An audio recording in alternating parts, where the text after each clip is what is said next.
Hello everyone, once again welcome back to Fresh Talk. Here is your host Mr. Zileng. Today on this video we are going to watch together the famous love song which is covered by Miss Kenlumyile. The title of the song called Mijeu. So let's get started.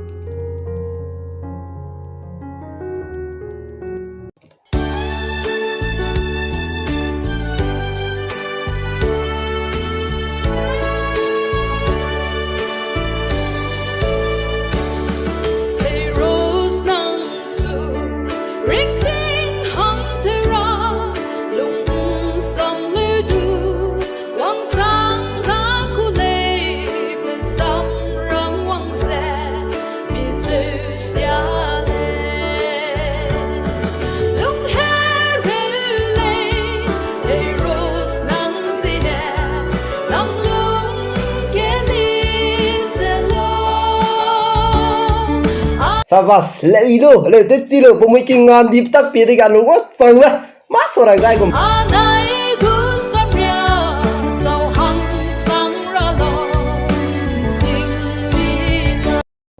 Ning mi lo, wow.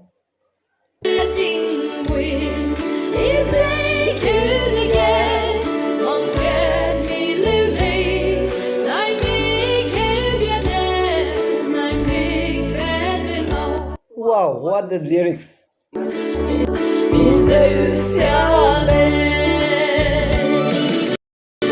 Kre những gì mà nay mình tạm biến ăn, nay mình kể với ngô lệ, mình sẽ xả lệ.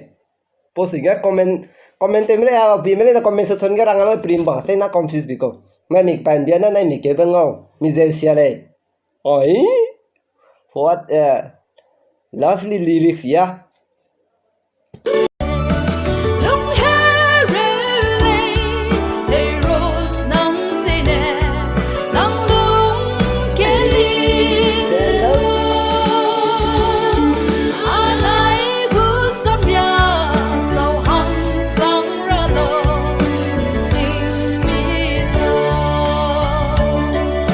Samria, sao hoàng sang ra lo, ning mi lo,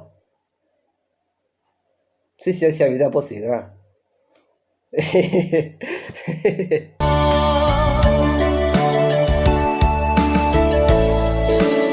Wow, what a lovely lyric!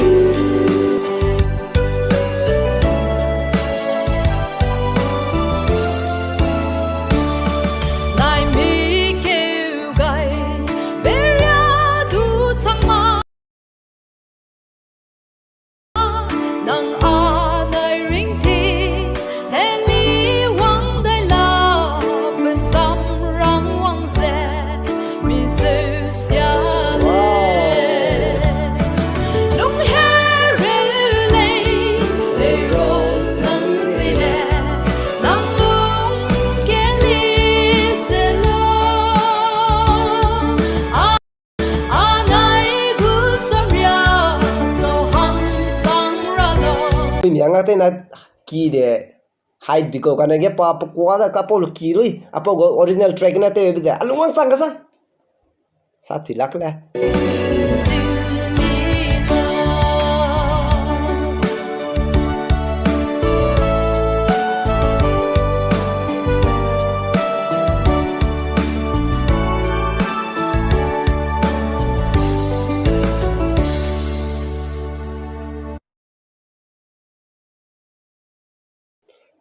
Tapi kasang natin si kasang dale tu bang kingai de ge pibang na chu last re kingai objection te ram sui ga te mi kasang Kenlumyile nang le te be ja continue te ta ba lam pinu kya mai da zaina divorce ja bam le na chuna pa ZNSP